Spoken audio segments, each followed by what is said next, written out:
warahmatullahi wabarakatuh. Anakku kelas 7 MTS Buta. Alhamdulillah pada kesempatan kali ini kita bisa berjumpa lagi dalam pertemuan yaitu mapel SKI kelas 7, dimana dalam pertemuan kemarin kita membahas tentang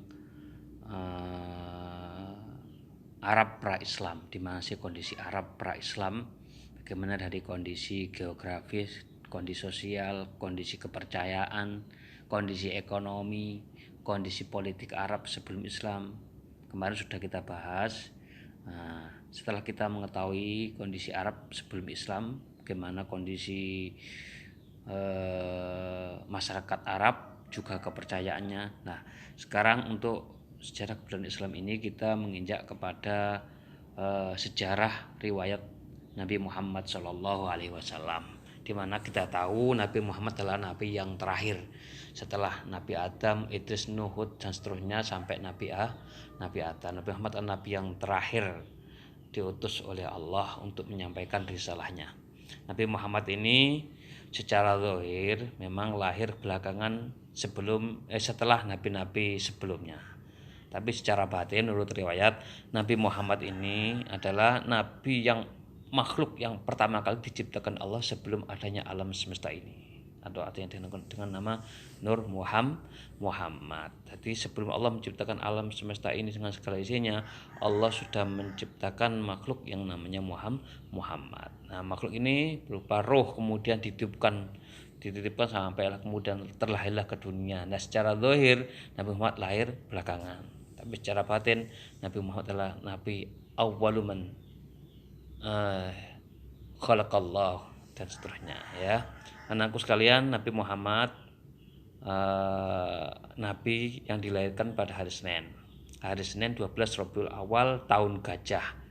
Nah, ini yang unik dari kelahiran Nabi Muhammad. Kenapa? Karena beliau dilahirkan dengan tahun yang tidak sebagaimana semestinya kita kenal. Tapi beliau dilahirkan dengan Amul Fil atau tahun gajah.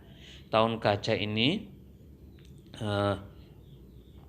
diriwayatkan karena pada waktu kelahiran Nabi Muhammad ini terjadi peristiwa besar penyerangan kota Mekah yang dipimpin oleh Raja Abraha, ya, dengan mengendarai gajah. Jadi gajah ini dikerahkan untuk menghancurkan Ka'bah, tapi kemudian oleh Allah Ka'bah dilindungi dengan diutusnya burung ababil yang membawa senjata yang namanya senjata misil yang bernama sijil. Di sijil ini adalah kerikil-kerikil kecil, cuma kerikil ini diambil langsung dari neraka. Jadi orang-orang yang menyerang Ka'bah hancur berantakan, dibinasakan oleh Allah, sehingga penyerang kota Ka'bah tidak bisa berhasil, ya. Makanya kemudian kelahiran Nabi Muhammad dinamakan Amul Fil atau tahun gajah, ya. Yes. Yang bertepatan dengan tanggal 20 April 571 Masehi, sekarang 2005. Di sekitar 1500 tahun yang lalu Nabi Muhammad dilahirkan. Nah, anakku sekalian, Nabi Muhammad lahir dari seorang ayah yang bernama Abdullah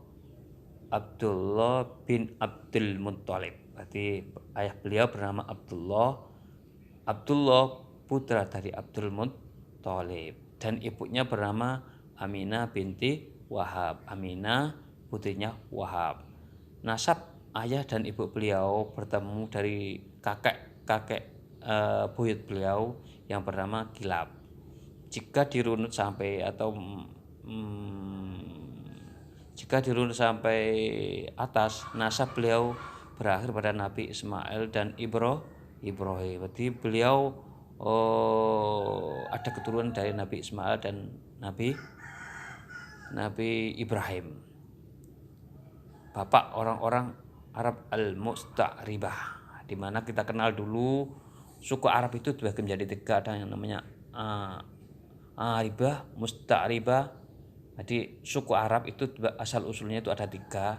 Ada suku Arab kuno, atau al-Musta'ribah, dimana kita kenal suku Arab kuno ini hampir sudah punah.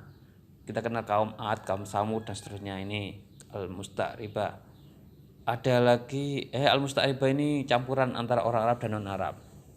Cara garis besar keturunan Arab ada 3, ada yang Arab kuno, kita kenal kaum Ad, kaum Samud. Kemudian ada lagi Al-Aribah, orang Arab asli. Yang ketiga adalah Al-Musta'ribah. Al-Musta'ribah ini orang Arab sudah bercampur dengan orang selain Arab. Jadi 3 suku asli Arab. Silsilah Nabi Muhammad sangat jelas dari keturunan pemuka dan pemimpin suku Quraisy. Ayahnya bernama Abdullah bin Abdul Muthalib bin Hashim bin Abdi Manaf bin Qusay bin Kilab bin Murrah bin Ka'ab bin Lu'ay bin Ghalib bin Fihr bin Malik bin Nadhar bin Kinana bin Khuzai bin Mudrika bin Iyas bin Mudhar bin Nizar bin Adnan. Sedang ibunya bernama Aminah binti Wahab bin Abdi Manaf bin Zuhrah bin Kilab. Beliau berasal dari suku asli Quraisy yang bernama suku Quraisy, adalah suku yang punya kedudukan utama. Di suku Quraisy ini sejak awal ini memiliki kedudukan yang istimewa di Arab. Dimana kemarin kita bahas suku Quraisy suku yang menjadi juru kunci di Arab sana. Jadi sebagai penjaga Ka'bah, juru kunci air Zam-Zam, menjaga keamanan, ini diamanahkan kepada sukuku Quraisy. Dari segi keturunan Nabi Muhammad adalah orang yang terpandang. Yes. Mereka semua adalah pemimpin. Bahkan ayah beliau Abdullah adalah putra bungsu Abdul Muthalib dan dijuluki Adzabih. Nanti julukan ayah beliau itu adalah Adzahib. Menurut riwayat diceritakan Abdul Muthalib ini pernah bernazar, apabila dikaruniai 10 anak laki-laki maka dia akan menyembelih satu dari mereka. Jadi seumpama beliau dikaruniai oleh Allah 10 anak laki-laki, maka ke-10 anak ini akan disembelih. Nazarnya gitu, akan nyembelih salah satu mereka. Ketika diundi ternyata undiannya itu jatuh kepada ayahnya Nabi Muhammad Abdullah. Yes. Orang Quraisy, tapi orang Quraisy melarangnya. Dan orang-orang Quraisy bersedia menebus atas nazarnya itu dengan 100 ekor unta. Nah, ini menunjukkan bahwasanya beliau adalah orang yang terkemuka, terpandang. Ya, Abdullah ini, Sayyid Abdullah. Muhammad lahir dalam keadaan yatim. Karena apa? Karena sejak dalam kandungan ayahnya sudah meninggal. Kurang lebih ayah beliau ketika waktu itu berumur 25 tahun. Bayangkan, Nabi Muhammad sejak kecil, sejak lahir itu belum pernah mengetahui bagaimana ayahnya. Jadi lahir dalam kondisi yatim. Ya. Saat itu usia Abdullah kurang lebih 25. Nabi Muhammad dilahirkan di rumah Abu Thalib di Syi'ib Bani Hashim.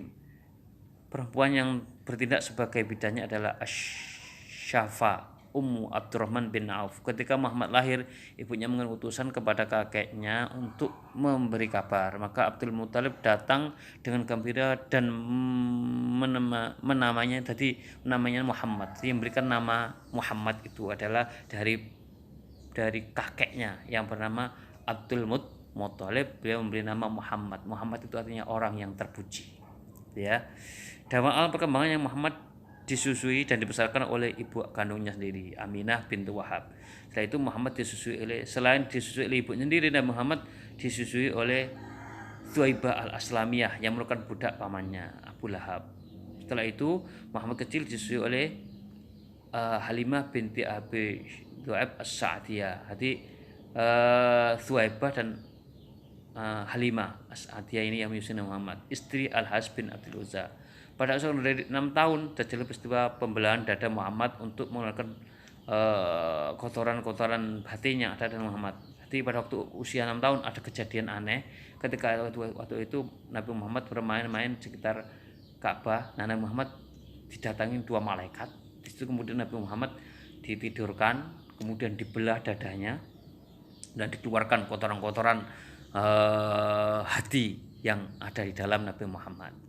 gitu ya. Ini peristiwa aneh terjadi pada Nabi Muhammad ketika waktu masih kecil. Nah, kemudian pada usia 6 tahun Nabi Muhammad ditinggal mati oleh ibunya. Lengkap sudah ya. Hati yatim piatu, tinggal mati oleh ayah ibunya. Umur 6 tahun, bayangkan umur 6 tahun itu masih kecil ya. Beliau Nabi Muhammad ditinggal mati oleh ibunya ketika waktu kecil. Nabi Muhammad diajak ziarah ke makam ayahnya. Di tengah perjalanan di desa yang namanya Abwa itu antara Makkah Madinah, ibunya merasa sakit perut. Jadilah kemudian ibunya meninggal dunia. Nah, waktu itu usia 6 tahun Nabi Muhammad sudah ditinggalkan mati oleh ayah ibundanya. Sepeninggal ibunya, menurut Syihab, Muhammad kecil diantarkan oleh Ummu Aiman kepada kakeknya. Jadi kemudian Nabi Muhammad kecil yang berusia 6 tahun itu kemudian diantarkan ke kakeknya Abdul Muthalib.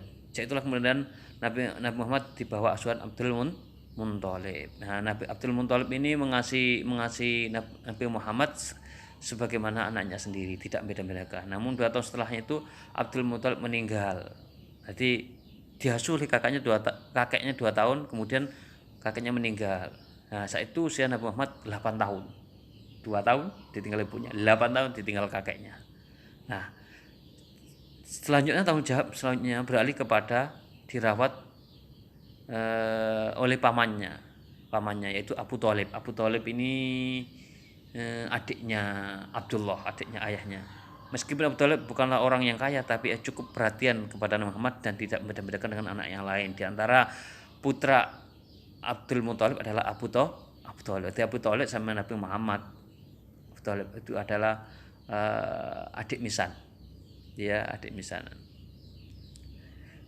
Abu Thalib seorang tokoh yang dikagumi oleh orang Quraisy. Dalam satu asuhan dengan Abu Thalib ini.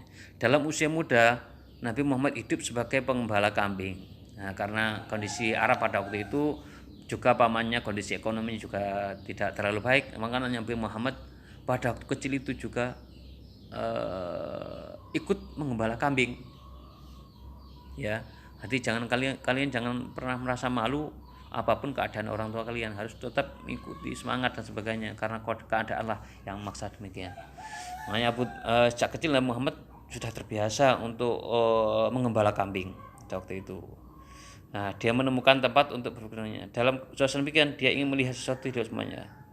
Pemikiran dan perenungan ini membuatnya jauh dari segala pemikiran sudah, sehingga terhindar dari berbagai macam noda, termasuk sejak kecil Nabi Muhammad dijuluki Al-Amin. Dan yang menjuluki Al-Amin ini bukan orang-orang, berarti seluruh orang Arab percaya Nabi Muhammad adalah orang yang terpercaya. Sejak kecil tidak pernah ditemukan Nabi Muhammad pernah berbohong. Maka kemudian orang-orang Arab menjuluki Nabi Muhammad dengan julukan Al-Amin. Al-Amin itu tanya orang yang terpercaya, orang yang tidak pernah ditemukan berbohong. Artinya sejak kecil Nabi Muhammad dijuluki Al-Amin, orang yang terpercaya. Menurut Al-Khudari mengatakan bahwa ketika Nabi Muhammad berusia 12 tahun, beliau bersama pamannya Abu Thalib melakukan perjalanan ke Syam. Berarti usia 12 tahun Abu Thalib juga mengajak Nabi Muhammad untuk melakukan rombongan perdagangan ke Syam. Ke Syam bersama dengan rombongan kafilah para saudagar dari Mekah. Setibanya di Basrah diawasi oleh seorang pendeta. Jadi ketika sampai di Basrah, di daerah Basrah, Nabi Muhammad ini diamati oleh seorang pendeta Yahudi. Ya, di mana pendeta Yahudi ini yang masih mengikut ajaran tauhid, itu mengesahkan Allah. Dengan nama Buhaira, meskipun nama sebenarnya adalah Jerjes atau George. Setelah rombongan Abu Thalib berhenti dan beristirahat, Buhaira menemui mereka layaknya menyambut tamu. Setelah itu ia menjelaskan kepada Abu Thalib bahwanya anaknya ini akan menjadi utusan Allah. Beliau mengenali sifat-sifat kenabian pada Nabi Muhammad yang ia lihat dalam kitab-kitab suci mereka. Setelah itu Buhaira menyarankan kepada Abu Thalib agar membawa kembali Nabi Muhammad ke Mekah sampai di Syam. Sebelum sampai di Syam, karena Buhaira khawatir dirinya akan dijahati oleh orang-orang Yahudi, kemudian beliau dibawa pulang kembali ke Mekah bersama para pembantunya. Perkataan ini sering diucapkan ahli kitab Yahudi dan Nasrani sebelum Rasulullah. Firman Allah menjelaskan, walamma ja'akum kitabun min 'indillahi musaddiqul lima ma'akum kanu yastaftihuna 'alal ladzina kafaru walamma ja'ahum ma 'arafu kafaru bih fala'natullahi 'alal kafirin. Maka setelah datang kepada mereka apa yang telah mereka ketahui, yaitu tentang datangnya seorang nabi akhir zaman, mereka ingkar kepadanya. Jadi mereka sebenarnya orang-orang mereka itu tahu akan kelahiran semua, tapi kemudian mereka mengingkarinya. Maka laknat Allah atas pengingkaran mereka. Ketika Nabi Muhammad berusia 20 tahun, dan ini juga terjadi keanehan, keajaiban. Ketika Nabi Muhammad berdagang, ya kemanapun beliau berdagang, selalu diikuti dengan awan yang selalu menyelimuti Nabi Muhammad. Jadi ketika beliau berdagang hampir tidak pernah merasakan kepanasan meskipun pada waktu itu kondisi panas. Nah, ini yang disebut dengan irhas. Irhas itu kejadian yang luar biasa yang terjadi pada seorang nabi dan rasul, dan kemanapun nggak pernah kepanasan Nabi Muhammad. Dan anehnya ketika Nabi Muhammad berdagang, dagangnya pasti laris dan pasti laris dan pasti untungnya banyak. Nah, ini yang kemudian hari sehingga memalingkan hati daripada Sayyidah Khadijah, ya, untuk kemudian melamar Nabi Muhammad untuk menjadi suaminya. Ini nanti akan jalan di belakang. Ketika usia Nabi Muhammad usia 20 tahun, terjadilah perang Fijar.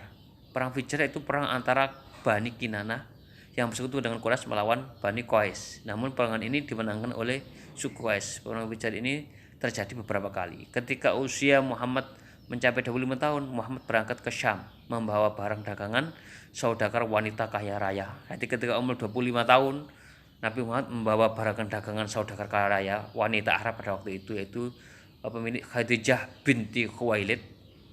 Dalam catatan sejarah, Khadijah adalah saudagar janda kaya raya. Ia mengerjakan kaum laki-laki itu menjalankan usaha dagangan dengan sistem bagi hasil. Ketika Khadijah mendengar tentang kejujuran Muhammad dan perkataannya yang benar sehingga kaumnya menjauhinya dengan menjulukinya dengan sebutan Al-Amin, maka ia tertarik untuk mempekerjakan Muhammad untuk menjalankan perdagangan ke Syam.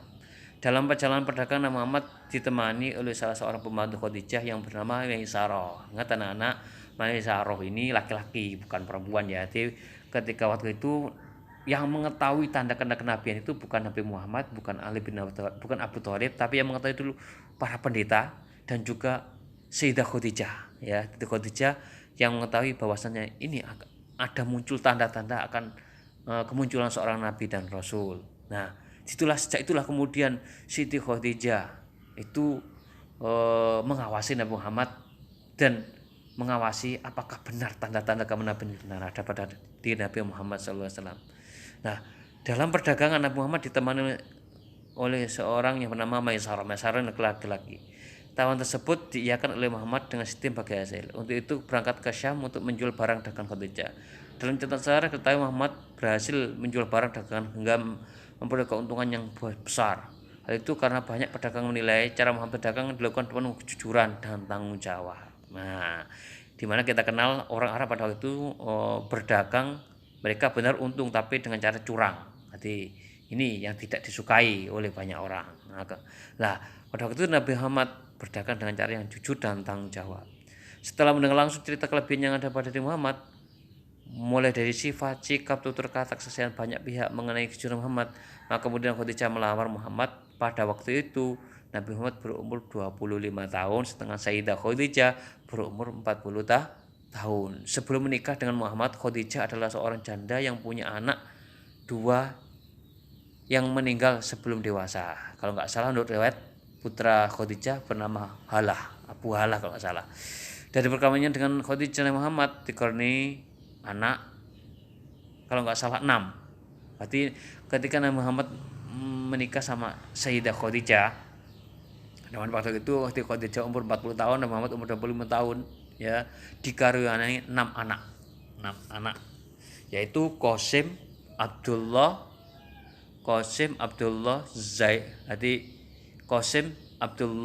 Zainab, Ruqayyah, Ummu Kulsum dan Fatimah. Tapi kemudian nanti Nabi Muhammad juga nikah dengan Maria Al-Qibtiyah, punya anak yang bernama Ibrahim. Jadi seluruh putra putri Rasulullah itu berjumlah 7. Yang dari Khadijah 6, 2 laki-laki, 4 perempuan, dengan yang 1 laki-laki dari seorang ibu bernama Maria Al-Qibtiyah bernama Ibrahim. Nah, Qasim Abdullah ini meninggal pada waktu usia kurang lebih 3 tahun. Jadi putra laki-laki Rasulullah, Qasim dan Abdullah ini, dan juga Ibrahim, jadi meninggal kurang lebih umur 3 tahun meninggal. Ini kena penyakit kemudian meninggal. Sampai-sampai kemudian orang Arab mengejek Nabi Muhammad karena putra laki-lakinya, karena biasanya putra laki-laki itu bisa kadang-kadang kan ya diunggul-unggulkan. Dan waktu itu diuji oleh Allah meninggal dunia. Nah, ini diejek oleh orang-orang kafir bahwasanya Muhammad itu keturunannya sudah selesai, sudah habis dan seterusnya. Ya, tapi kemudian turunlah surat Al-Kautsar, inna a'tainakal kautsar fasholli lirabbika wanhar innasyani'aka huwal abtar. Inna a'tainaka, sungguh kami telah memberi engkau Muhammad nikmat yang sangat banyak.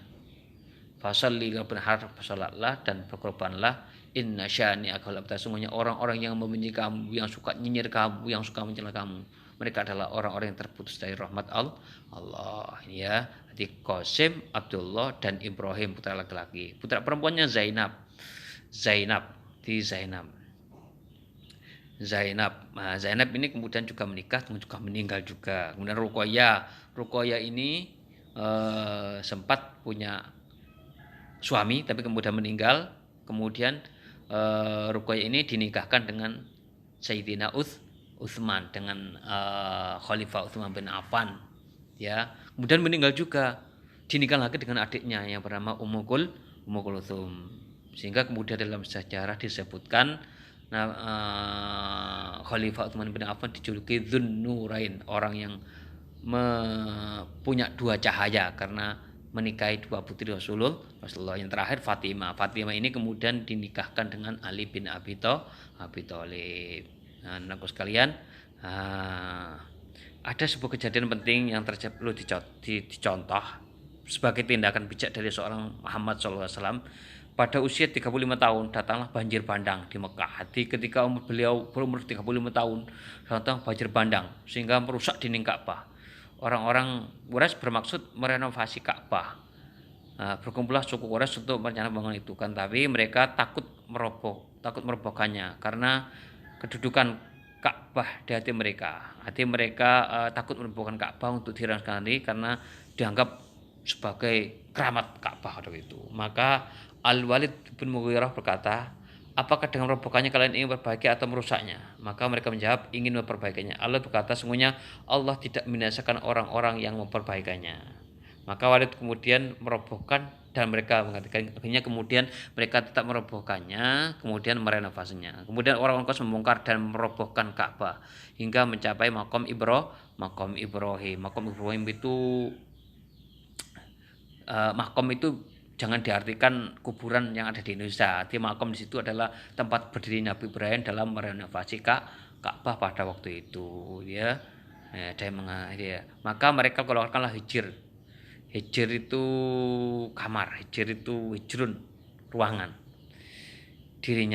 darinya, dan mulai membangun dinding Ka'bah. Adapun yang memimpin bangunan ini adalah tukang kayu yang bernama Bakum. Para pemuka Quraisy membabat batu itu di atas leher mereka. Di antara mereka adalah Abbas dan Rasulullah.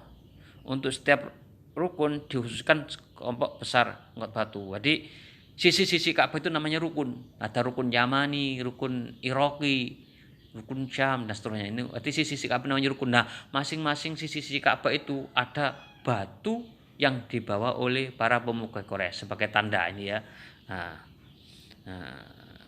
Ketika bangunan sudah sampai peletakan kembali pada Hajar Aswad, tadi Hajar Aswad sudah ada dulu, ya. Mereka meletakkan Hajar Aswad pada tempatnya. Para pemuka berselisih tentang siapa yang berhak meletakkannya, karena mereka berebut kekuasaan siapa yang paling berhak untuk mengangkat Hajar Aswad ini kepada tempatnya. Nah, akhirnya sampai berselisih beberapa hari-hari sampai tidak terselesaikan, ya. Kemudian ada usulan gini aja. Siapa yang paling lebih dahulu besok pagi yang masuki Ka'bah ini, maka dia yang berhak untuk meletakkan Hajar Aswad. Nah, dalam kisah disebutkan ternyata orang yang paling dahulu masuk Ka'bah di esokan hari adalah Nabi Muhammad. Nah, Nabi Muhammad seseorang yang mampu memahami psikologi orang Arab, pemimpin Arab pada waktu itu. Jadi beliau tidak serta merta kemudian sombong berbangga diri karena berhasil meletakkan, tidak semacam itu, tapi beliau berhasil merukunkan para tokoh-tokoh Quraisy pada waktu itu. Beliau tidak egois. Pada waktu itu Nabi Muhammad kemudian ketika mau meletakkan Hajar Aswad, Nabi Muhammad membeberkan sorbannya dibeberkan di bawah, kemudian Hajar Aswad diletakkan di atasnya. Dan itu kemudian Nabi Muhammad menyuruh masing-masing tokoh Quraisy kabilah pada waktu itu ya, untuk memegangi ujung daripada sorban Nabi Muhammad. Nah, disitulah kemudian terjadilah persatuan orang-orang Arab ya. Jadi masing-masing merasa dihargai sebagai seorang pemimpin, mereka bisa meletakkan Hajar Aswad sebagai kebanggaan tersendiri. Inilah contoh sedikit daripada sifat kepemimpinan Nabi Muhammad, tidak mementingkan diri tapi mementingkan persatuan dan kesatuan bersama. Ya, ini sedikit tentang kisah Nabi Muhammad. Itu saja yang dapat saya sampaikan. Anak-anakku tolong tugas kalian ya untuk pembelajaran kali ini, setelah kemarin kita belajar ya, ada tugas kalian, catat poin penting yang kalian tangkap dari yang saya sampaikan ini. Jadi semampu kalian tolong dicatat dalam buku dan disetorkan pada hari ini ya. Itu saja yang saya sampaikan. Assalamualaikum warahmatullahi wabarakatuh.